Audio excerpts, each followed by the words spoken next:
Hi guys, আপনারা কেমন আছেন? আশা করি সবাই ভালো ও সুস্থ আছেন। আমার যে এই লেবু গাছটা দেখছেন, দেখুন ফল দিয়েছে কত।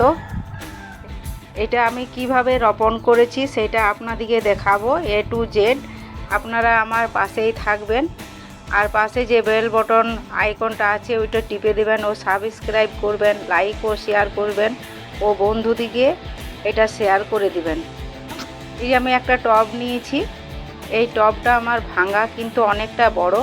আর এই যে পাতাগুলো দেখছেন, এই পাতাগুলো আমার পেয়ারা গাছ আছে ছাদের উপরে, এই ছাদটা ঝাড়ু মারা হচ্ছে। আর এই যে মাটি, নিচের মাটিগুলো আছে, এই মাটিগুলো আমি টবের মধ্যে দেবো। গাছের নিচে যে পড়ে থাকে এইটাতে ভালো সার হয়, সার হওয়ার জন্য গাছের ফলনটা খুব সুন্দর হয়। আমি 3 মাস আগে এই গাছটা লাগিয়েছি, দেখুন 3 মাসের মধ্যে আমার গাছের ফলন চলে এসেছে। এই মাটিগুলো, এই গাছের পাতা, তারপরে নানা রকমের ফলের খোসা পড়ে তারপরে এই মাটিটা তৈরি হয়েছে। এই মাটিটা ফেলে না দিয়ে আমি এটা কাজে লাগাবো। ঝাড়ু মারা হচ্ছে, ছাদটা আমার পরিষ্কারও করা হলো, আর এদিকে আমার গাছের সারও হলো। আমি যে গাছের এই সারগুলো ব্যবহার করি এগুলো আমি বাজার থেকে কিনে নিয়ে আসি না।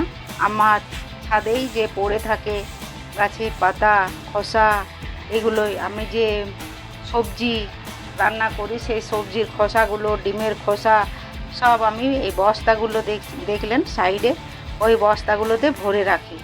বস্তাগুলোতে পচে যায়, পচে যাওয়ার ফলে সারটা ভালোই হয়।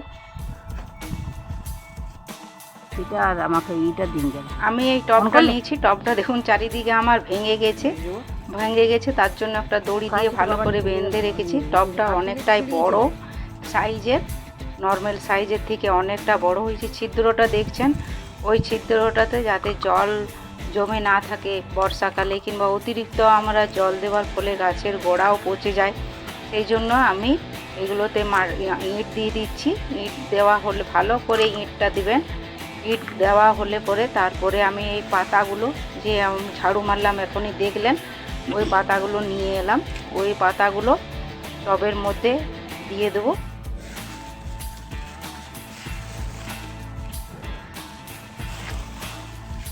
কি দেখাইছেন দেখুন আগে, কি দেখাচ্ছে ওইটাই তো বলছি, দেখতে তো পেছি না অন্ধকারে রোদি। লেন আর ওই দিকটা দিয়ে ভালো ছিল, তখন এই দিক না এগুলা দেখাবো না। লেন দেখান। এই যে গাছের পাতাগুলো দেখছেন, এই গাছের পাতাগুলো আমি ফেলে না দিয়ে কিভাবে ব্যবহার করে সেই দিকে একটু খেয়াল রাখি। এবারে টবের ভিতরে এগুলো দিয়ে দেবো। দেওয়া হয়ে গেলে আমি এটার মধ্যে মাটি দিয়ে চাপা দিয়ে দেবো। মাটি দিয়ে চাপা দিলে আবার জল দেবো, যখন আমরা দেবো তখন ওটা অটোমেটিক পচে যাবে। কোনো এটা এমনি এই পাতাগুলো পাতায় রয়ে যাবে না, এটা রাসায়নিক সার, জৈব সার হিসাবে ব্যবহার করা হবে। কাজ করছি।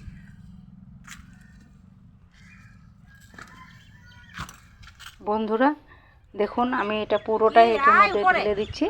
তারপরে যে সাইডে মাটিটা দেখতে পাচ্ছেন, এই মাটিটাতে খোসা, লেবু, তারপরে আপনার কলার খোসা, পেঁয়াজ, ডিমের খোসা, অনেক পোকা হয়ে গেছে। এই দেখুন পোকাগুলো আমি ঠিক মতো হয়তো দেখাতে পাচ্ছি না, কিন্তু বহুত পোকা আছে এই মাটিটাতে। খুব উর্বর হয়ে গেছে মাটিটা। দেখুন আস্তে আস্তে আমি ভরে দিচ্ছি। এটা হাত খুব ভয়ও লাগছে আমাকে পোকাগুলো দেখে, কিন্তু পোকাগুলো দিতেই হবে। গাছে দিলে এটা সার হিসাবে ব্যবহার হবে।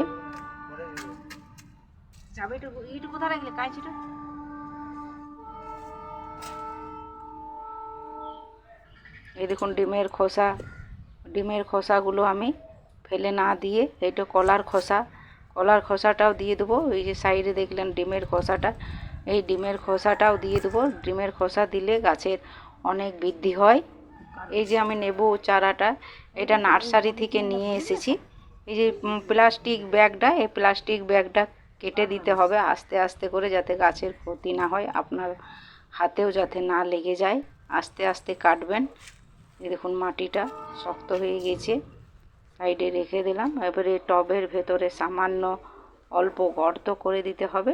এবার গর্ত করে এটা আমি তার আগে একটা পলিথিন পরে নিচ্ছি, কারণ প্রচুর পোকা আছে, পোকাটা ভয়ও লাগছে। আর পোকাগুলো মারাও যাবে না, যে কিছু ব্লিচিং পাউডার কিংবা অন্য কিছু দিয়ে মেরে দেবো, কিন্তু মারা যাবে না। গাছের এটা খুব উপকারী হবে। গাছটা আমার মাটিটা খুঁড়ে উর্বর করে দিবে, কেন আছে অনেক।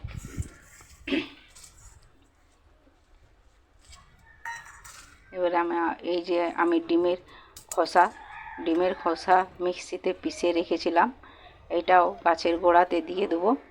গাছের গোড়াতে দিয়ে দিলে এর বৃদ্ধিটা ভালো হয়। আপনারা দেখলেন, আমি আগেই দেখালাম আমার লেবু গাছটা মাত্র 3 মাসের মধ্যে এত ফলন।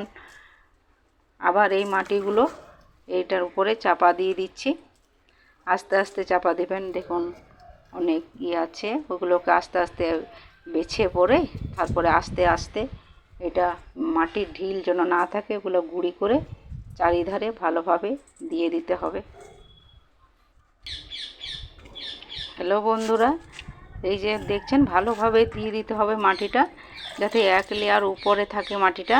আস্তে আস্তে আপনারা যখন আবার ওই আলু খোসা, ডিমের খোসা, কলা পাতা, ওগুলো খোসাগুলো আপনারা রাখবেন। দরকার হলে রোদে রেখে পরে আপনারা গুঁড়ি করেও দিতে পারেন রাসায়নিক সার হিসাবে। আমি কিন্তু ফেললি না, বস্তাতেই ভরে রেখে দিই। ওই বস্তা থেকে উঠিয়ে গোড়াগুলো আলগা করে, মাটিটা আলগা করে তারপরে আবার দিই। এই যে আমি জলটা নিলাম, জলটাতে এই যে কীটনাশকটা দেখছেন, আমি এইটাতে একবার পাতাতে দিয়ে দেবো। দেখবেন যাতে গাছের গোড়াতে না যায়, যে গাছের গোড়াতে যে পোকাগুলো আছে, নাহলে ওগুলোও মরে যাবে।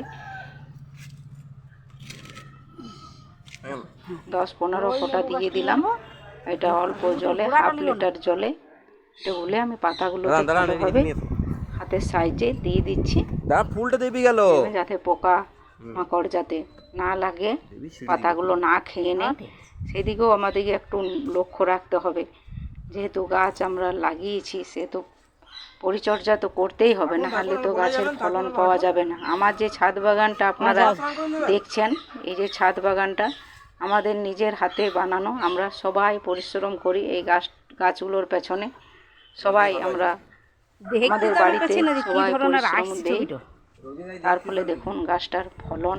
এই যে পেঁপে গাছ, নানা রকমের আমি সবজি গাছ লাগিয়েছি, ফুল ফল এগুলো বাড়িতেই পাওয়া যায় অনায়াসে। এই যে লেবুগুলো দেখুন, লেবুগুলো মাত্র 3 মাসে এত বড় হয়ে গেল। দেখুন কি সুন্দর লাগছে, লেবুগুলো তুলতেও মায়া লাগে, মনে হয় যেন গাছেই রেখে দেবো, কিন্তু তুলতেই হয়, নাহলে পড়ে যায়। এই দেখো কত এসেছে ফলগুলো দেখে মন জুড়িয়ে যায়। আপনাদের জুড়িয়ে যাচ্ছে না? লাইক, কমেন্ট ও শেয়ার ও সাবস্ক্রাইব করবেন আমার নতুন নতুন ভিডিও পাওয়ার জন্য। আমার চ্যানেলকে অবশ্যই সাবস্ক্রাইব করে রাখবেন। আর যারা আমার পেজে নতুন, তারা অবশ্যই একটা সাবস্ক্রাইব করে দেবেন ও বেল বটনটা টিপে দেবেন, আর নোটিফিকেশানটা অন রাখবেন, যাতে না আমি ভিডিও করলে আপনাদের কাছে নতুন নতুন ভিডিওগুলো আপনাদের কাছে পৌঁছে যায়। অসংখ্য আপনাদেরকে ধন্যবাদ আমার পুরো ভিডিওটা দেখার জন্য। দেখুন আমার ছাদে পর্যাপ্ত সূর্যের আলো পাওয়া যায়। এই দেখুন সূর্যি মামা ঝলক দিচ্ছে, এই দেখুন সূর্যি মামা আমার লেবু গাছের ফাঁকে। অপূর্ব লাগে ছাদে চাপলে পরে, মনটা জুড়িয়ে যায়, প্রকৃতির সঙ্গে যেন একসঙ্গে মিশে যায়।